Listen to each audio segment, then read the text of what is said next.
Welcome to the Poisoner's Cabinet. I'm Sinead. And I'm Nick. And this is your weekly podcast exploring the lives of the great poisoners, macabre murders, and captivating crimes from across the centuries, and creating curious cocktails inspired by the tales that we tell. And it's episode 276. Marvellous. And Happy New Year. And it's 2026. It is 2026. Hello, everybody. We are back from our little festive break. Yes. Back with more tales of mayhem and mischief and meat. Maybe. I couldn't think of another M word. How are you, Nick? Murder, maybe? Oh, that, yes. Yes. Well done. This is why you're here. Thanks. How are you, Nick? I'm fine. Good. It's 2026. Yeah. Have you had a lovely Christmas and New Year? I mean, Christmas itself was lovely. Then I was poorly, which Yeah, was you less were. lovely. And then I've been back at work. So fine. So, yes, so fine. So back to normal. Back to normal. And yeah, Christmas does seem like a long time ago now. It was a fair while ago. Yeah. What was the best thing about Christmas, I mean, Nick? obviously, your delightful bisque. I didn't make a bisque. I warmed a bisque. It was skillfully reheated. Hey, do you like the fact that I balanced an entire There was an chive? entire chive balanced on the cup. I was like, And we're going, what am I going to do with that? You just nibble at it. Tiny straw.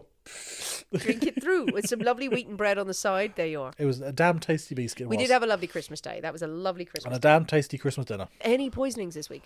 Oh, God, probably. Yeah, has there been any poisonings over Christmas? Maybe. And New Year? I don't think anyone was poisoned. We all got sick. That Because wasn't that's what happens. Yeah, that wasn't food, though. I don't think that was poisoning. No, I don't think Or it was. germ poisoning. Poisoned by the germs in the air. But we recovered. We did recover, surprisingly. Surprisingly. Well, we're here. Thankfully. We're back. Well, speaking of having a lovely time at the end of 2025 and raring to go for 2026, I think it is time for us to thank our delicious Patreon subscribers. Most certainly. And we say it's been a while since we've been here, so we're going to split this into two this batch. So we'll have some shout-outs this week and some next week. So if we don't get to you now, you will get one next week. And also, I have to say, a lot of people who have been gifted subscriptions. Aww. So fantastic Christmas presents. Merry Christmas to all of you. And so we must firstly say welcome and thank you to David94. To Rowan Donachi. To now, I know that this name is about 5 bars long, but my phone squishes it down and I can't get the full one. So it's, oh right, the poison for Cusco. And I know it goes on for a lot more. Oh, right. The poison for Cusco. Cusco's poison. Cusco's poison. So Cusco's yes, you. poison. Thank you very much. Emperor's New Groove. Have you not seen that? No, I have, but I did not remember that. I did not get the reference. Cusco's poison. The poison for him. Ah, yes. So that's what this name is. You've done a lot better than I have. To the Book Diva. To the Poison Pixie. To Damara. To Philippa. To Chloe. And to Tracy, let's drink poison. Woo! And to... What? I don't know. My phone cuts it off. It just says and to. And to... And to. Well, open it up. I can't. Why not? It doesn't let me. Hang on. And talk about cocktails. Oh, there we go. Tracy, let's drink poison and talk about cocktails. That makes sense. Then it would be that. Marvellous. Thank you, delicious, sexy Patreon subscribers. The rest of you will get your shout-outs next week because there was quite a big batch of you. Thank you so much for joining us on Patreon. It's wonderful to have so many of you with us at different levels, different tiers. We had fun on Patreon this week. Now, we've obviously been on our break, our little seasonal break. So at Christmas time, we had a walk around Canterbury and we told tales while drinking mulled wine. Oh, that was a long time ago. That was but a mere 2 weeks. That feels like a long time. A lot has happened since then. And as we were on our break this week, we also released for everyone on Patreon a big stack of bloopers, our outtakes, a gag reel, which was great to listen back to. Because I need to listen to this one actually. Because I do like the bloopers. Going, what the fuck am I talking about? The bloopers are fine because sometimes it's just us stumbling over our words, Nick getting confused that he doesn't put paragraphs in. Yeah. There was an episode in the middle of it, and I remember vaguely the episode because we were losing our minds. We were so tired, everything was so stressful, and it was us just sort of laughing together, literally holding on to each other, trying to get through the episode. So you can hear all of that. We've also released for our cyanide connoisseurs, that's the higher level, the latest episode of The Case Files of P.C. Morris, where we talk about weird and wonderful news from around the world, across the ages of time. And we did some fortune telling, which is our want on that show. Yes. We have a lovely fortune ahead of us. I can't actually remember what there was. We did some fortune telling where we used books from the shelf. I remember that bit. You were using The House of Bernarda Alba. and you had some curious lines from that. I was borrowing from one of your D&D. Yes, you had like the Dungeon Master's Guide or something. It was a lot about posture. Yes. But it all came together beautifully. But it all beautifully came together. So we know exactly what's going on. If you want to know what the hell we're talking about, please do consider joining us on patreon.com/The Poisonous Cabinet, where you get extra episodes from us every single week. That's the Deadly Nightcaps episodes. There's bonus material. There's our book club, which everyone can join. There's the higher tier, the Cyanide Connoisseurs, where you get our weekly behind-the-scenes chat. That's us just riffing and chatting and coming up with holiday plans. Yes, indeed, holiday plans this time. Weird and wonderful holiday Very plans. exciting. Also, the monthly episode of The Case Files of P.C. Morris. And thank you to everyone who has joined us, who's received a Patreon subscription as a gift over the festive period. We hope it's worth it. Oh, it certainly is. Well, Nick, are you ready? Oh, gosh, go on then. To drink cocktails and talk about poison. Start all this nonsense again for another year. Or we could drink poison and talk about It cocktails. might well come to that soon. I'm in the mood for a cocktail. You always are. It's been so long. I made a Negroni for you. You did. After you demanded beverages when you came in. Oh, my God. Every time. When I ask for a drink, he acts like there is an axe to his heart and an arrow in his head, having to Sat crawl there, to the kitchen. Just demanding things. Yes. Come in, make me a drink. And it was an okay Negroni, so I really hope you're going to bring it for the next cocktail. You ain't getting nothing. Shall we go with the first one? No, maybe. Hooray, hooray, hooray. It is Nick's story this week, and we can't possibly have a story without a cocktail in hand. As you know, dear listeners, every week we choose a secret ingredient that is inspired by the tale that we tell, and it will flavour our cocktail of the week. The secret ingredient is... It's cards. It's a playing cards. Playing card with the poker and the and the other games. and the blackjack and the sleight of hand. Oh, put it all on red. 20 on black. No, that's roulette. Yes, no cards involved there. Cards, playing cards. Wonderful. I'm surprised we haven't had playing cards before. Yes. I was like, but I did Google it. You did Google it. Yes, I you did. did double check. Wonderful. Okay, with playing cards as your ingredient, your inspiration, what have you come up with? We're going to have a whist. A whist. Oh, that's good. Oh, I like that. Oh, that's giving me an impression of very British cards. So maybe a British murder mystery. You'll find out. Maybe. Because I was thinking, the Old West. Oh, I'll shoot you because you've hidden cards up the sleeve. Oh, right. You're thinking a bit of a poker thing you were going for. Well, I was thinking that's something immediately I went to. But no, whist. No, It's very Agatha Christie. Very that kind of... Ooh, I'm intrigued. But a whist, I have high hopes now for the cocktail. Better be good. Better be good. Well, I think it is high time for us to just deal our way into the poisonous cabinet Wonder kitchen. what you're going to come up with there. It wasn't good, but screw it. And shake up a storm, so we'll see you in a minute. We'll see you in a bit.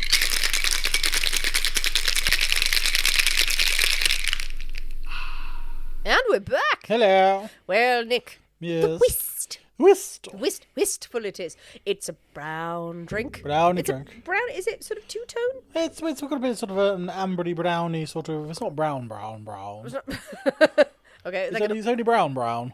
It's only brown. Brown. But not brown. Not brown. It's not very brown. I want to say it's like an ombre kind of. Is that right? I don't know. Brown. Is this where we both admit we don't know what the word ombre means? It's mainly brown. It was kind of like, but it's brown at the top and then it sort of fades. I think only that's because it's more at the top than it is at the bottom. That's my point. Okay. It's more at the top. Yeah. Then yes. Well, brown drinks usually serve us well. Indeed. I'm intrigued by this one. You're intrigued by this one? Okay, Yeah. smell. Ooh, it smells of booze. Excellent. It smells a little fruity. Okay. Okay, well, let's dive in. Happy New Year. Happy Merry New Year. Christmas. Merry Christmas. No. Okay. I'm not convinced by that. I'm not unconvinced, but I'm not convinced. I'm wavering on the doorway. So that would it's not bad. Is there cherry in this? No. Well, that was all I had. Honestly, I thought there was a lot of cherry. It's fruity. There is some fruitiness going on there. There's Yeah. some fruitiness going on, right? Second sip. I'm not convinced by that. It's a bit weird. I find it's a strange aftertaste that I'm getting The on that one. aftertaste I'm getting... Probably the bourbon biscuit didn't help. Just been mainlining biscuits in there. I just had a Well, the reason I said cherry is that the aftertaste I'm getting, which would normally make me go bleh, is of a cough sweet. There's no cough sweets in there. Isn't there though? But yeah, it's got that kind of I don't know, slightly menthol kind of taste, or sort of cherry, that sort of synthetic cherry or fruit taste after it. Oh God, I have to guess now. Is there white vermouth in this or something winey? Because it's got an acrid taste to it. No. I don't know anything that's in this. Bourbon. No. Cognac. No. Brandy. No. Wine. No. Rum. Yes. Rum. Dark. Light rum. Light. It's White rum. white rum. White rum. Oh God. And other things. Red vermouth. Yes. Red vermouth. Because I'm assuming that's the colour. Not all of it, but the majority, yes, I would say. Something fruit. Orange? Is it? Nope. Oh, I'm really stuck. Banana? Nope. Orange. Apple. Yes. Calvados. Calvados. Oh, bloody rum, white rum, Calvados, red vermouth. Yep. This is an incident in a glass. What else? That's it. No, that's your lot. That's it. That's your lot. That's not it. It is it. It is it. It is it. Where's all the fruit I'm getting? Where's all the madness? It's all in your mind. 3 ingredients, and Three this things. is the fucking thing. 3 things. 3 things. That's usually a good sign. It's usually a good thing. But when I did see this, and I thought, and it's an old 20s cocktail. Yeah, It's not a new 20s one. was a sad, dark time. It's a old sort of Harry Craddock recipe. Was it during when the Great Depression hit, and it hit him But really hard? Yeah, and I thought it's an interesting combination because I 3 things I would not put together. No. And I must admit, I'm not convinced. What is it? A third sipper? Is like, how is it after the third sip? I want you to have it because I don't really want any. I said it's not bad, but I'm not inclined to keep drinking it now. Is it getting worse? I don't enjoy that. No. Now that I know what's in it, I just think that's a recipe for disaster. Calvados, rum, and red vermouth. Yeah. No, I feel like you've wasted perfectly good booze. Yes, unfortunately, I feel bad may for actually you. end up down the drain. Should we have something else? I'm not going to drink that. No, I think I would drink that and instantly regret Yeah. it. I think I would be drunk. I'm too old now angry. to do bad drinks. This is at 2 a.m. trying to be sophisticated but not drink. Shall we pause and make this go away? Yeah, I think that's a very good idea. Starting off 2026 Yeah, on a bad note. Not a good start. Not a good start. Often it happens. It does happen. I think this happened last year, actually. We started 2025. We were like, yeah, big hopes. Ooh. Yeah, no. Well, it should have been good, but Blech. bear with us, people, because this needs to go away. Go away, indeed. And we're back again. Again. That needed to die. That needs to go away. The whisk needed to It die. made me sad. Yeah, it would have just caused problems. Yeah. So we have thrown that away. Literally, we actually threw it in the sink. Didn't even try to save it and pretend no, we definitely won't drink that later. Got a nice glass of wine. Yes, and on then the go. Sinead raided the fridge and found some wine. And a slice of Knew cheese. he was going to, yes. Eating me out of house and home. It's all I have is wine and cheese. There's a slice of Gouda. So I'm just there eating cheese from the packet and noticed he had a bottle of Chablis in there that you were trying to hide from me. Yeah. And I said, can I have some wine? And you were like... Pretty much all that's in there. There's a pack slice of cheese, a bottle of wine, and some Coke Zero. There's some Coke Zero, some tonic, sliced cheese and wine. And then there's some Baby Bells on the side. So it's Brilliant. Perfect. Perfect fridge. It's a great classy fridge, that. I mean, I was very happy. And so some cheese that is probably alive. There's a box of Christmas cheese that is still just humming in there. It's like a sort of like the plutonium in that film. The cheese. The The great cheesening. The great cheesening. We could write it, Nick. We could write it. Okay, well, that's been burned. But with the glass of wine... With the lovely glass of wine. Firmly in hand, forgetting the horrors of the whist, is it time for a story, It Nick? is definitely time for a story. Yay, regale me. Right. And you were onto something earlier when you said whist, sort of Agatha Christie sort of thing. Because, yeah, we are kicking 2026 off with a classic murder mystery. Right, yep. And I've even read that straight out of the pages of Agatha Christie. Wrote that there. That you see, we're seeing the two of us. So, yeah, We've always we know been what like, kind of- yeah. yeah. What Yeah. is happening here? So this is the story of the murder of Joseph Elwell. He is a weird name. Yeah, Bone, Bowne. Oh, bone. Bone, Oh, bone, it's a very good bow, point. yeah, Bow. There we go. Bow. Joseph Elwell. Joe. Dear old Joe. Good old Joey. Good old Joe. So the murder of Joe, who was found gunshot to the head in a locked room Not a locked room. in his New York brownstone. Oh my god. Oh. So to begin at the beginning, as we often should, It's a very good place to start. It's a very good place to start. Joseph was born in 1873. Oh, wow. In Cranford, New Jersey. He had time to be Jack the Ripper. It probably was him. He was from a respectable middle-class sort of family. Nothing too fancy, but not sort of digging ditches for a living type thing. So he had a good schooling, good education, but not loaded with cash. No. Only the fanciest ditches. Yes. So, he was digging for diamonds. But he always felt that he was destined for better things. Don't we He was all? destined for the greater things, and he was anxious to climb the social ladder, really be someone. After his schooling, he sets his sights on a career in business. He's going to have a career in business. And I'm just, what do you do? I do business. I do business. I do business. I'm a businessman who does business. I'm actually picturing, just the social ladder existed. It did. But there was one ladder that they all had to climb. Yep. And just really tickled me for a minute, going, there it was on Fifth Avenue. Yep. With Mr. Astor at the top of the broom. Get down, get down. But he gets to the top. What do you do now? Business. Business. I do business. I do business. Well done. You've got to business level. I like the fact that he did business. He does business. Yes, indeed. Becoming a hardware and insurance salesman. People need insurance. People need insurance. I mean, indeed. that's what the insurance salesman will tell you. Absolutely. And in doing this job, he moves to New York when he's in his sort of like late teens. He's now in business. Moves to New York. That's where the business gets done. Famously. A lot of business gets done there. And he does sort of start. Well, he starts seeing into these upper circles, sort of thing, trying to ply his business to the rich and the wealthy society and things. Obviously, he's not one of them. This is what I want to be. Oh. This is what I want. I want to get into these rooms and go to these fancy parties and stuff and mingle with these people. Yeah. These are my people, he thinks. I belong here. But this is where I belong. Following that trend, he soon realizes that insurance sales is probably not going to get him where he wants to be, where he thinks he should be. It's a good industry for money, it's but a good it's industry, always exactly. seen as a salesman. Yeah, exactly. But you're still trade for those sorts of level of people. The working man. He's a working man sort of thing. So sales is not going to open the doors that he wants. So he decides to pack that in and focus instead on a talent that he had discovered in his teens. Okay. That of playing cards. Oh, is he going to be a professional gambler? He is going to be a professional card player. And he was incredibly skilled. He was a natural.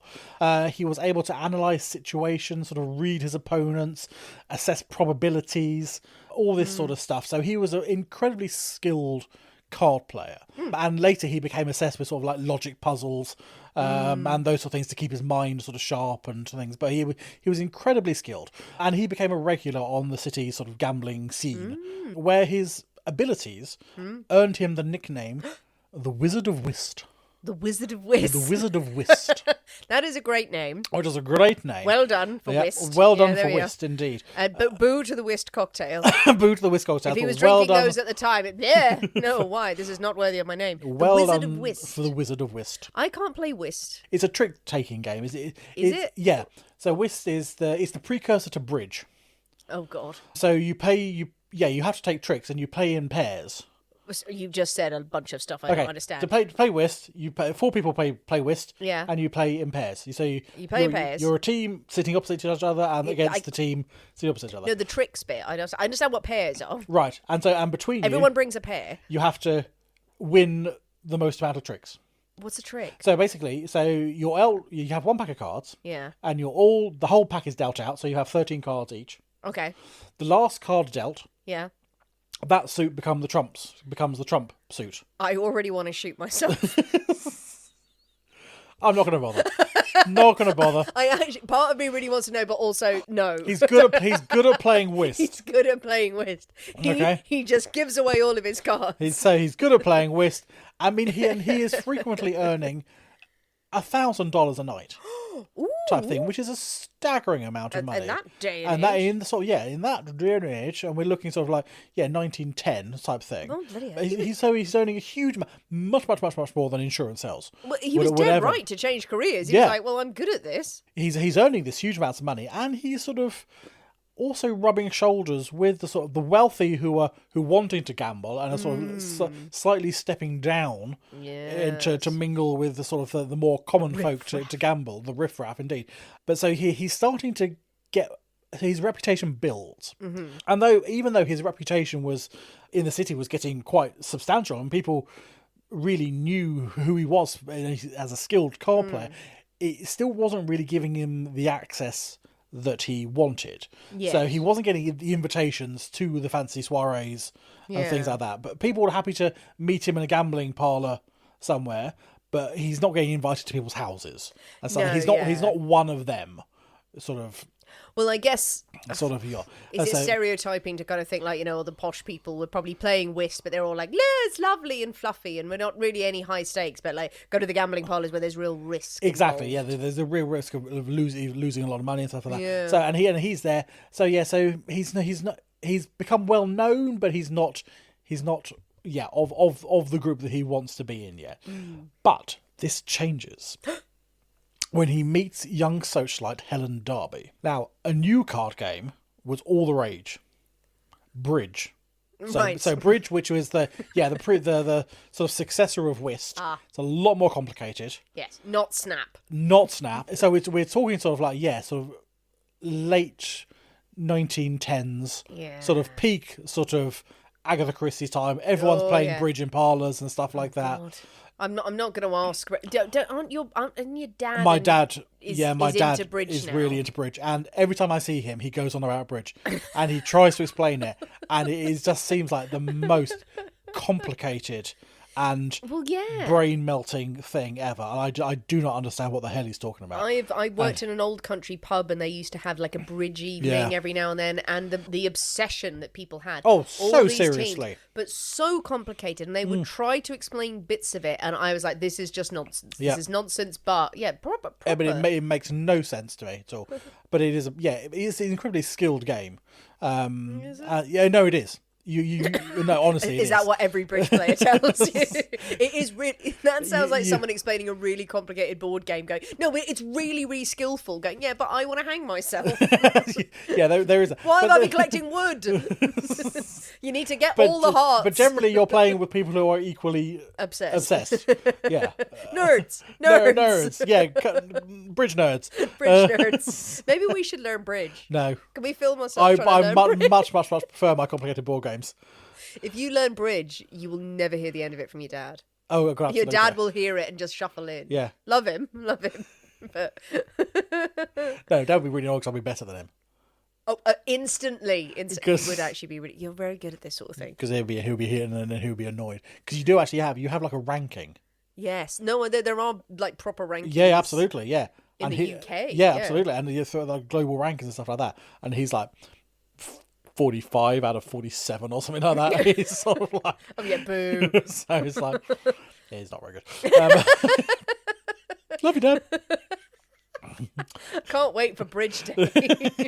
But anyway, okay. Bridge is just booming, is the new thing. It's the new thing on town.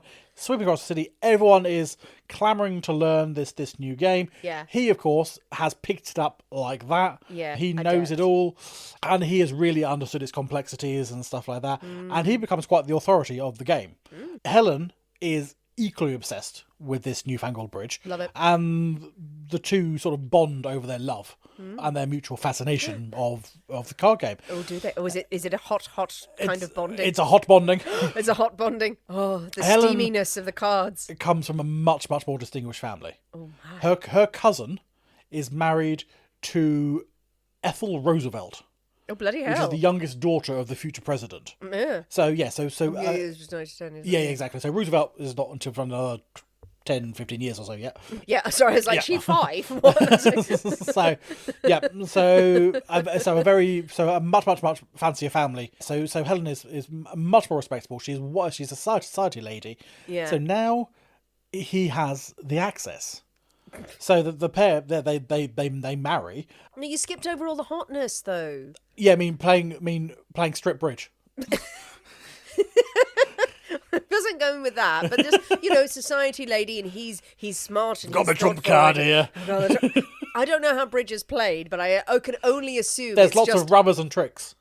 Wow. I mean, and contracts. Lots of contracts and tricks and woo-hoo. It's exciting. She's just stuff. doing that the whole time. He's like, this is very boring. Some kids in the cupboard. No, they love it. They're having a great old time. It's like yeah. She's roughing it a little bit. Yeah, but they get on, and they do in fact marry. They get married. So now he now has access through his wife. with Helena on his arm, the doors to society that he is so desperate to belong in are flung wide open. Come on in! Absolutely, you're now one of us. You've married the right person. I mean, he has become quite a wealthy man in his own right, playing cards, and now he has this access that he so desperately wants, and it becomes quite the coup for a society hostess to sort of to be able to boast that the great bridge player Joseph Elwell will be at her soiree this evening. So, like, come and try your luck against the best bridge player in the land, type of thing. He's willing to take on any challengers, sort of thing. So so he becomes quite a draw at these parties, and therefore quite in demand to go to all these parties. So he is never without an invitation for somewhere fancy to go. He teaches private lessons, which brings him in more money, and he writes. In his life, he writes 13 books on bridge. And the various sort of, because there's different sort of types of bridge and the tactics and everything like that. Imagine. So he writes 13 books on this. Though some people now think it's actually his wife who's written the books and just use his name because his name was much more famous to get them published. But that she actually wrote them. She had a way with words. So I mean, there's only so many times you can say bridge. Yeah, I mean, you can say bridge a lot of times. Yeah. I mean, because obviously in bridge you pay again in partners. You play as a pair. He paired with figures like Harold Vanderbilt. Oh my goodness, the Vanderbilts. Railroad family fame, sort of thing. So again, what was he famous for? Railroads. Railroad family fame. Your favourite family. So yes, I mean, he was rubbing shoulders now with the best of them. I mean, the pair, Harold and Joseph, they were considered like the top bridge pair in the country, sort of thing. They were the ones that no one could ever beat, and they consistently win in these sort of really quite high stakes sort of bridge games that are going on throughout the elite New York clubs and things. Who would have thought bridge would be so sexy? I know, it's damn sexy. I mean, his winnings are rolling in, and he expands his fortune with quite wise investments in the stock market. He gets into horse raiding.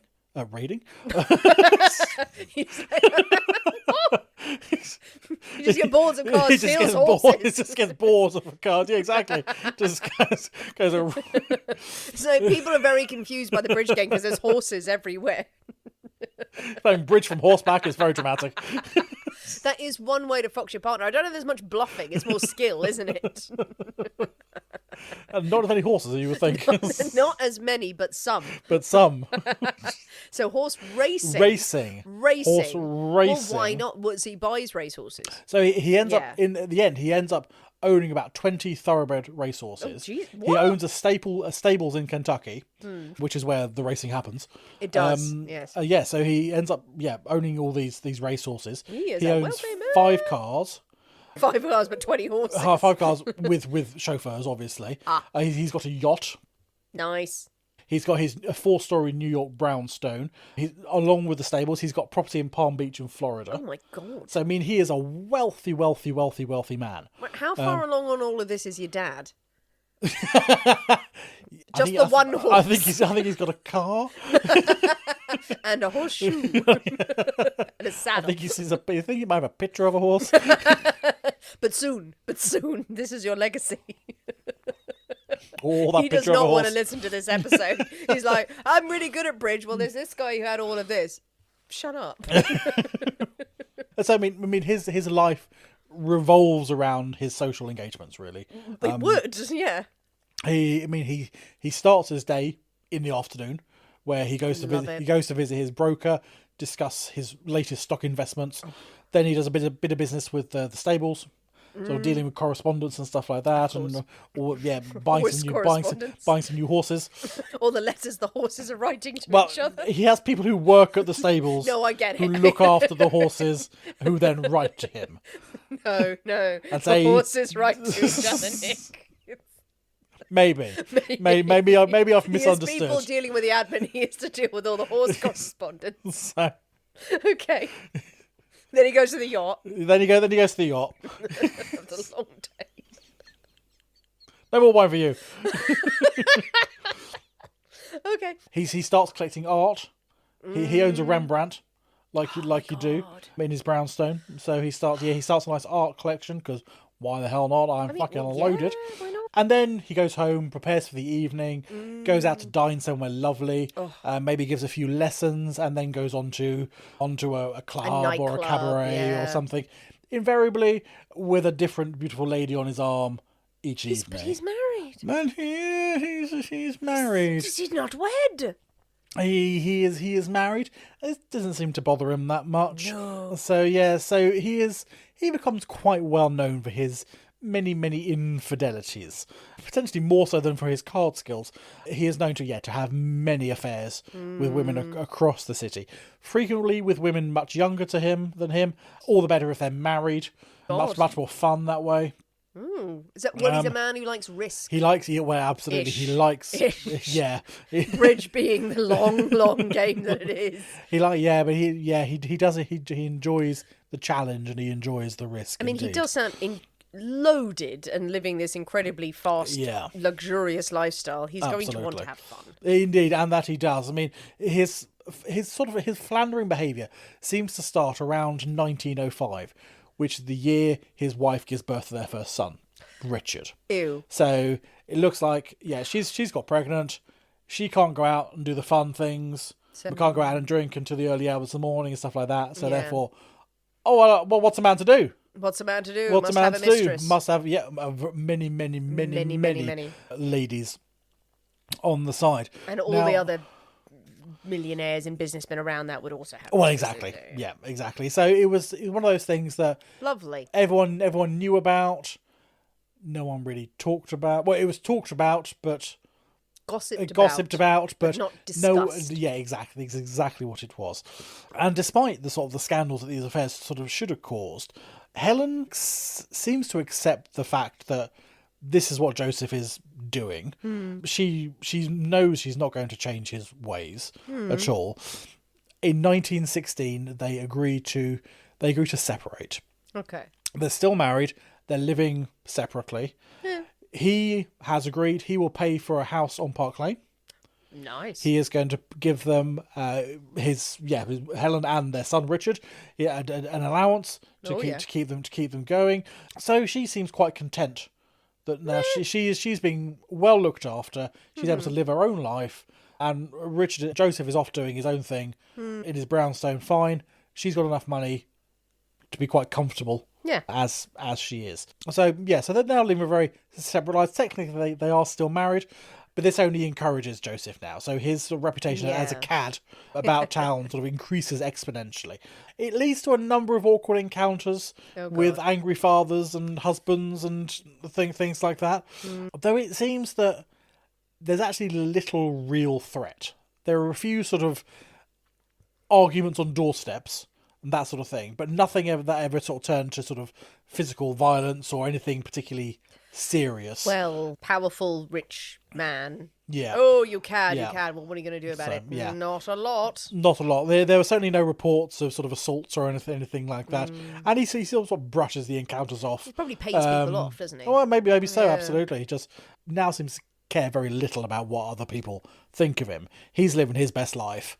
Fuck you guys, basically. Yeah. A friend of his, a chap called L.H. Green, describes Joseph saying he was a man who exercised a remarkable influence over women. He was cold-blooded to an extreme, which instead of repelling his friends of the opposite sex, seemed rather to attract them all the more. Doesn't it always, though? Yeah. It's always the bastards. Yes. You're not giving me attention. Yes, and they love. You're not giving me attention, and you're rich. And you're rich. That's the very big caveat there, isn't it? You know, You are. Don't give me attention. You're a loser. Well, goodbye. Yeah. But you have a yacht. You're monstrously loaded. Well, let's just see how this goes. See how this goes. For a bit. But all of this would change on No. the 10th of June, 1920. Oh God. I think it's time for a break. I think it is. Nick, we have our drinks. We do. We have a lovely wine. Yes. And we have a lovely scandal. Lovely scandal. I fear everything's going to change. It's June. It's June. It's the 10th of June. Okay. Joseph spends the evening at the Ritz-Carlton. Oh, it's a lovely place. Yes, with his latest lady friend, the newly divorced Viola Krauss.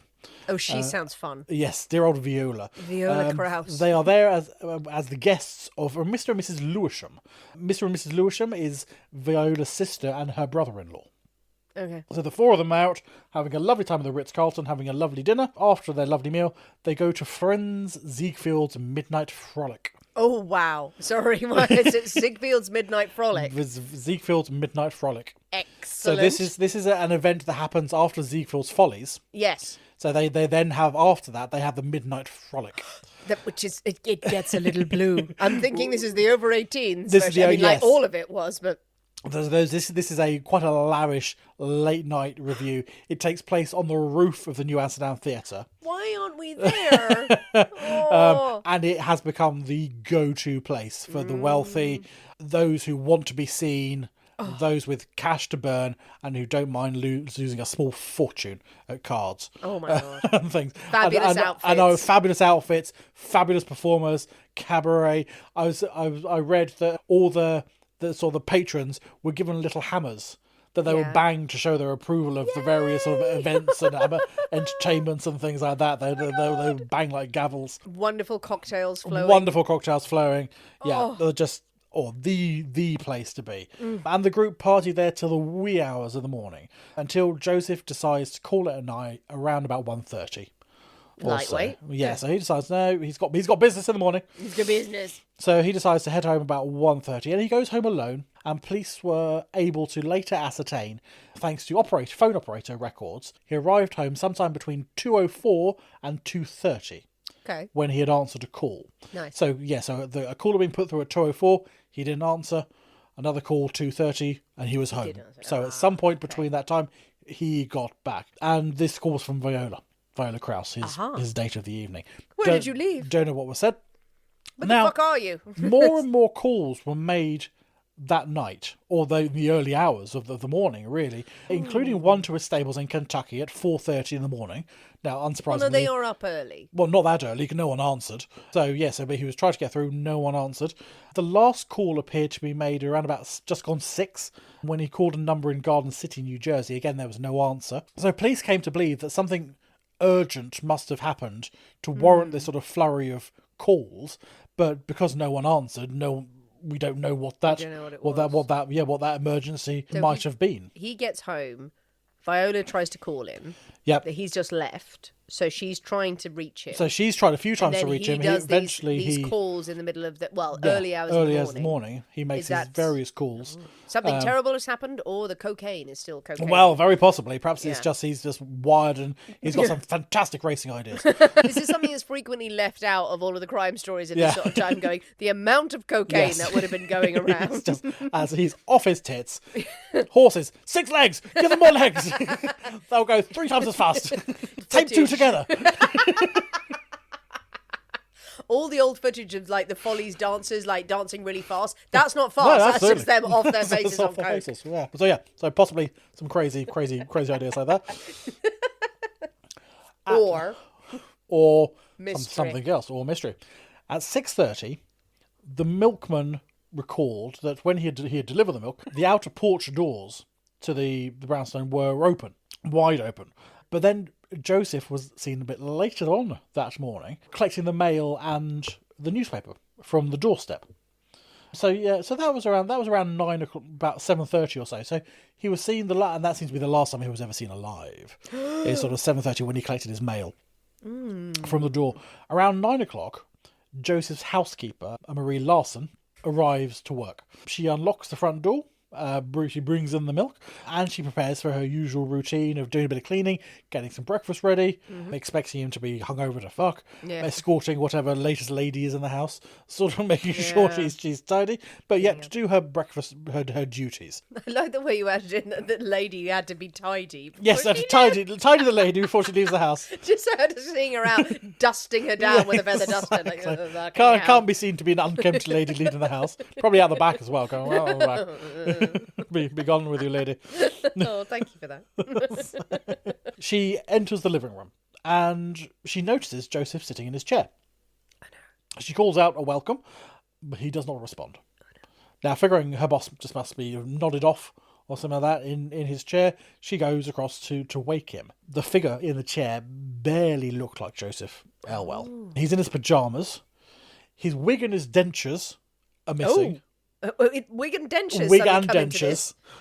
Did no one else know? Well, I'm sure he thought no one else knew. But please let it have been a terrible wig. Terrible toupee. Huge dentures. So he wasn't wearing his wig and dentures. His newspaper is folded on his lap. Yeah. Most alarming, though, is the bullet hole in his forehead. That would be the most alarming thing. The most alarming thing. Yeah. Marie screams, seeing this, and Joseph wheezes in response. He's still alive. Bullet in the forehead. Bullet in the forehead. He is still alive. She immediately runs to raise the alarm. Is he wheezing? Straighten my wig. Yes. Where's my wig? Don't let me look like this. Joseph is immediately rushed to Bellevue Hospital, though the damage is too severe. The injury is too severe, and he is pronounced dead a few hours later without speaking another word. Now, this killing is an immediate sensation. The New York press descend upon the brownstone, trying to pick apart what has happened, interviewing anyone and everyone that they can find about what they might have seen. News of the killing spreads across the country, and it becomes a national interest. Yeah. Really, this is a major New York socialite. Yeah. Everyone is speculating about the details of his life, and his sort of quite scandalous reputation comes out for all these ladies he's been with. He's seen with different women every night. All these card games he plays, people he wins against. People will absolutely love it, and they lap it up, waiting for the next instalment of what is happening. Society parlours are packed with people gossiping and trying to figure out who's done what happened to the man that many of them had known. Though, of course, in public, any connection with him now is like, no. I saw him at a party once. Yeah, sorry, one day at a party. So, any connection is now brushed under the rug, and no one wants to get caught up with any such scandal at all. Now, the NYPD are under massive pressure to try and find out what has happened to this incredibly well-known and incredibly well-liked man, really. They examine, and search the brownstone. They find the front door, the back door, the basement door are all locked from the inside. All the ground floor windows are all firmly locked and have iron grates, iron bars on the ground floor. The only open window is a small window on the third floor. With no obvious sort of ledges or balconies or anything like that Snakes. Anyone could have got in. Snakes may have got in there. Look, the speckled band is a thing. Inside the living room itself, there is no sign of a struggle. Joseph had apparently, collected his newspaper and his post. He had settled down to read, and that's where he was shot at point blank range. Point blank? The blood splatter analysis suggests that the shot had come from right in front of him. Either from someone standing in front of him and like shooting from the hip sort of height, or crouching down and sort of shooting. So he's on like eye level, and then shooting him in the fore. So we're talking a foot. A couple of feet. Yeah, there is sort of gunshot residue around the wound. Wow. So it is incredibly very close. Very, very, very close to him. Yeah, either just straight on or sort of slightly sort of crouched and up. Yeah, so I mean, the bullet has gone straight through his head and is recovered from the plaster in the wall behind the chair, along with a cartridge that's lying on the floor. So only a single bullet has been fired. There is no sign of any gun that has been taken away, but it is ascertained later that the gun would have been a sort of a Colt .45 pistol, which was of the same caliber, the same type that was issued to the army. So a very common gun that would have been available to a lot of places. His daily correspondence was open. One of the letters from the chap who ran his stables was open and on the floor, and he had been soaked through with blood. So, he'd read that. He read that. The horses want you to stop writing to them. Yes. The horses shot him. The horse came in. Please stop with your poison pen letters. Yeah. There was a half-smoked cigar in his ashtray on the little side table, and the housekeeper identified that yes, that's one of his cigars. He had his own blend of tobacco mixed. Fancy. So yeah, that was definitely one of his. But they also found another cigar on the mantelpiece, which was of a standard everyday brand. So not one of his, suggesting that Joseph had company and had a smoke before he was killed. Though when they dusted for fingerprints, they only found Joseph's and Marie, the housekeeper's, fingerprints anywhere in the house. So it's So has he come home with someone else who's worn gloves the entire time? And had a cigar? And had a cigar? And had smoked together? Had I mean, like early in the morning, they don't really care, do they? He's still drunk. He's there, still drunk. He's reading his paper. I don't know why I'm honing in on like smoking at that time of the morning. Like they're living their kind of life, but someone's that. But another cigar, or is it a red herring that's been placed there? So people think, well, because the lack of any other fingerprints on that, is Marie herself? Is she involved? I mean, is the housekeeper involved? There seems to be little motive for her to do this. She is well paid for the role, so. Yeah, shooting him would be shooting herself in the foot, really. Yeah. And also, if she was responsible, why would she call an ambulance before he was dead? Yes, exactly. So they go, no, nothing, not going to be her. So they are at a bit of a loss. None of his possessions have been touched in the house. There's still jewellery and watches and cash. A Rembrandt, sort of like racehorses just wandering around the place. None of it has been touched, and it's all in plain sight. So, famously hard to move a racehorse. Yes. So not robbery. So robbery is so it's vengeance. Yeah. So it looks increasingly likely to be a personal crime de passion attack with the victim knowing his killer. Yeah. They search the house. The police find a very large collection of women's underwear. Oh, that has apparently been sort of kept in as trophies from his sexual conquests. Ew. It would seem. Ew. Alongside these delightful keepsakes, they found a list of about 60 women who he has engaged in various affairs with, and then their name, number, and some notes and things and their pants. by them, and their pants. That's fucking weird. Sorry. What is wrong with you? Why do you have to keep the pants? Why keep the pant? Why do you have to keep the panties? Ew. Odd. Ew. So, he was wearing them. Very, very possibly. I mean, police assume they were from his many lovers. Perhaps they were just his own collection. Oh, maybe. Maybe they were just his. Panties. Maybe they were just his. Who knows? That was his thing. Let's not kink shame him. No, indeed but not. But also, let's absolutely shame him because clearly that wasn't happening. So, police begin to work their way through this list of ladies. Sorry, what? Interviewing them. The list of ladies. Then turning up with these panties, yours, put them on. We need to test them. It is a terrible time in history for women. Do these pants fit you? No. I love the gesture Nick was doing there, like they were bucket pants, kind of like, go pants. on, put them on, put them on. Hi, and there we go. Down. It's like a Manhattan Cinderella, it was.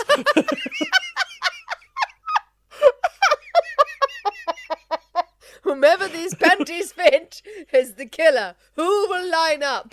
We've had very few applicants. Sorry, a man has died. I'm sorry, but he seemed like a shit.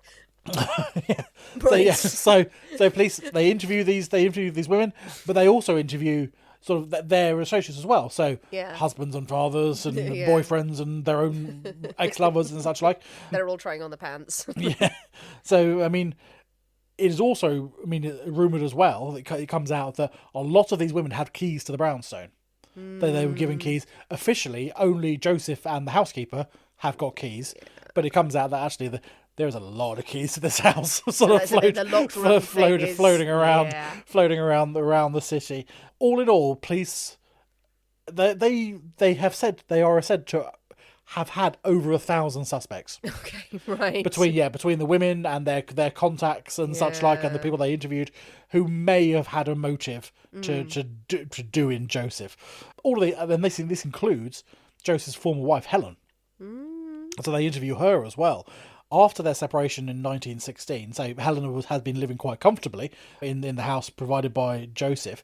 But in 1920, it turns out that he had actually wanted to take things a bit more serious with Viola Klaus. Okay. So he was after a divorce. And in offering the divorce, the money that he was willing to sort of commit was reduced quite considerably. And she was forced to accept this reduced amount of money, which left her quite pissed off. She's no longer able to live the life that she had become accustomed to. One of her major gripes now was that she now had to live a life without servants. Terrible life. Which is a terrible thing. Well, I feel like if you're used to all your life to having a cleaner and a cook and a maid and what have you, yeah, still and now no you've sympathy. now you've got nothing. Still no sympathy. So she's had to do away with all of that. So police narrow down on her as a suspect of wanting to get if she kills revenge. him, Or if she kills him, wife, then all the money goes to the son. Everything goes to her. Well, everything goes to the son. They're now divorced, so everything will go to the son, and the son would obviously not want the mother to live in poverty. But but in the eventually, it's like no, she didn't have opportunity. They haven't actually seen each other for fucking years, so no, she's off the list. He is a man with enemies, though. Not her at all. Also quickly moved from suspicion, although at some point was definitely, oh, you're the man, was a chap called Victor von Schlegel. Now, instantly the name is Victor von Schlegel is Viola Krause's ex-husband. Oh, okay. So his new lover's ex-husband. He sounds like the perfect ex-husband. So, and it turns out that actually the night before the murder, when they had been at the Ritz-Carlton and the Midnight Follies, Victor had been there. He had actually been sitting on the table next to them at the Ritz-Carlton, I love it. and then had been seen again at the Follies afterwards. So following people them around think, the was city. he following them around at all? Yeah. But then also people think, well, no, these are two very popular places to go with people who move in these circles. Yes. So yes, everyone's going to go to the same place. It's not beyond the possibility that he was there, and also he was there with his new fiancée. So a lot of people think that he was there actually trying to show off his new fiancée to his old ex-wife, sort of thing. Going, I've got the newer model here. It's giving that energy. It's giving that energy. So people think. So the police went, no, it's not you. His name does give the suggestion that every time he comes into the room, it's accompanied by an organ. It did. It does. Marie Larson, the housekeeper, comes briefly back into the picture when she's found to have covered up evidence. No. While she had called for the doctor and they were sort of treating Joseph downstairs, Marie, she had dashed upstairs and hidden away Viola's nightwear. And she had a little cap and some slippers and stuff like that for the young lady. So she's preserving this young lady's modesty and honour. Yeah. So she'd hidden these items away from police. So they weren't found, but he did come out. But fortunately, Viola was never identified at the time in the papers of being as being like mistress or anything like that. Yeah. So yeah, Viola's honour was saved by Marie, and police went, don't do it again. But she didn't kill him. Fine. So I mean, none of the women on the list, on Joseph's list, seems to have been responsible at all. They seem to have none of the fathers or husbands or anything like that. And they also started to think that, well, whoever did this must have been someone that Joseph knew well. Joseph was not the sort of man who would invite someone in his pyjamas, without his wig, without his dentures, and share a cigar. Yeah. That's someone you trust. That's someone you know well and don't mind exposing your sort of unprepared self for. That's not a young lady. Not a young filly. No, someone who knows you well. That's someone who knows you well and someone who you trust. So that's not going to be a stranger or anything like that. So people start thinking, well, okay, is it a business thing? Is it a business, a professional sort of friendship or something that's gone awry? Someone he's known for a while. Yeah, so an old friend. So people the police start looking into his horse racing. Is there anything untoward there? Has he been involved with the wrong type of people? Does he owe anyone money? And it turns out no, not at all. All his investments were entirely sound and well reasoned and well made. He's not got involved with anyone he shouldn't have got involved with. He didn't owe anyone money. He wasn't involved in anything illegal. So people go, fucking hell, why is...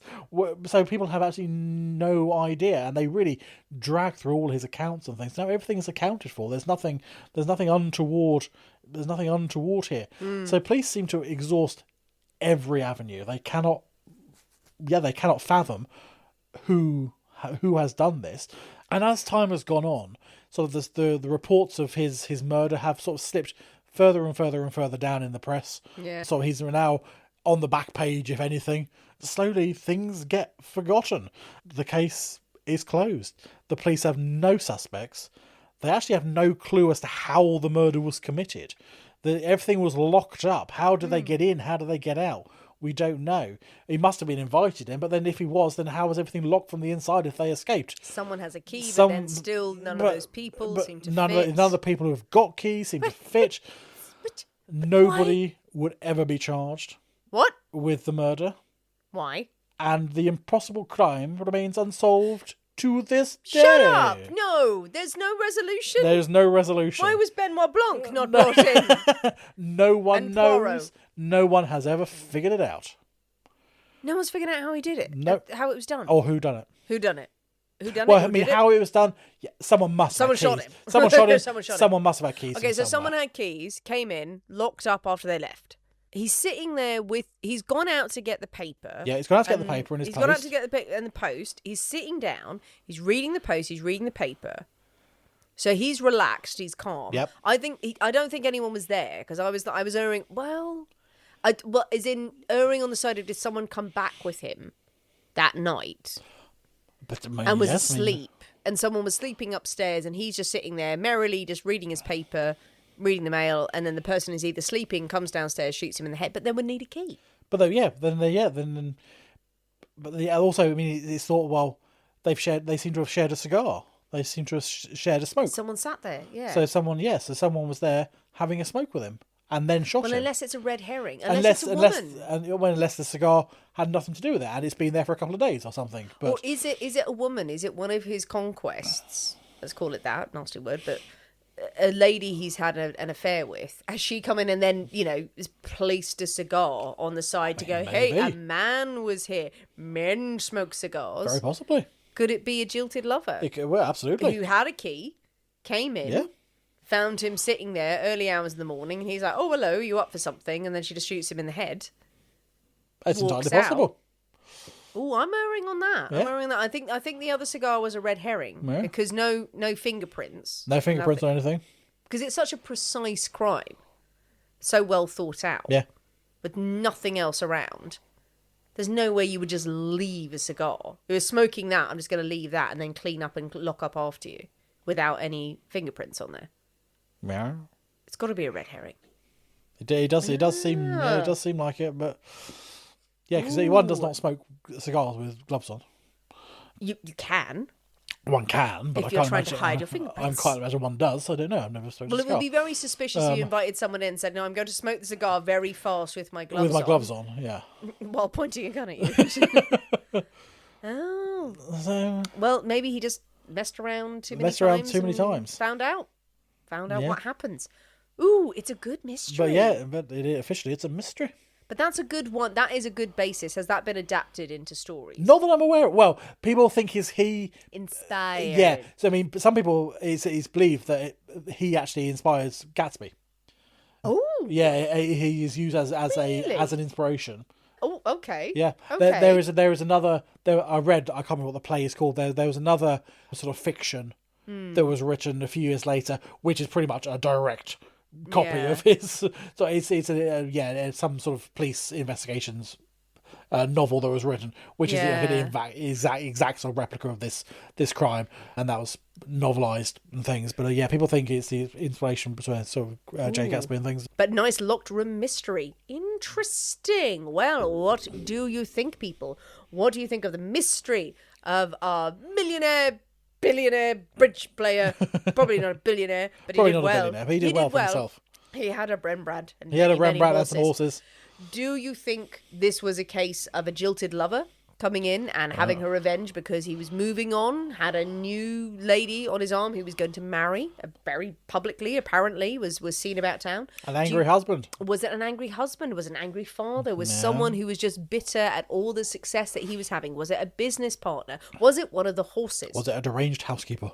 The deranged housekeeper? Well, maybe she was just jealous and then she just decided, well, that's the way to do it. Yeah. Just to shoot him and then just act Then like... steal a Rembrandt. Oh, no. and then steal the Rembrandt. Whatever happened to the Rembrandt? Where is that Rembrandt? That particular one.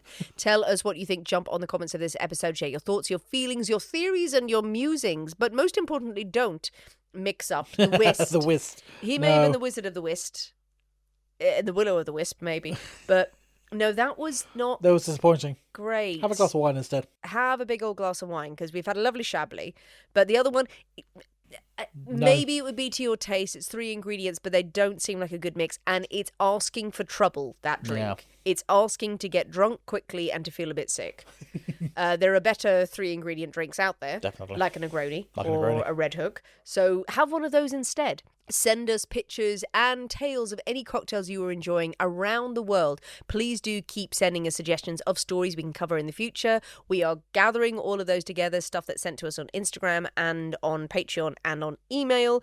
This year I am determined to make a form where all of these things can be gathered at once. I say these things, but either way, just keep sending them until I figure out a system, because we do log them all. We really, really appreciate it. Tell all your friends about the Poisonous Cabinet. Join us on Patreon if you haven't already to get more from us every single week, and leave us a 5-star review on Apple iTunes or wherever you listen to your podcast, because it really helps the show. Thanks for listening, guys. We have been the people inside the Poisoner's Cabinet. We will see you next week. And remember, your loved ones are trying to kill you.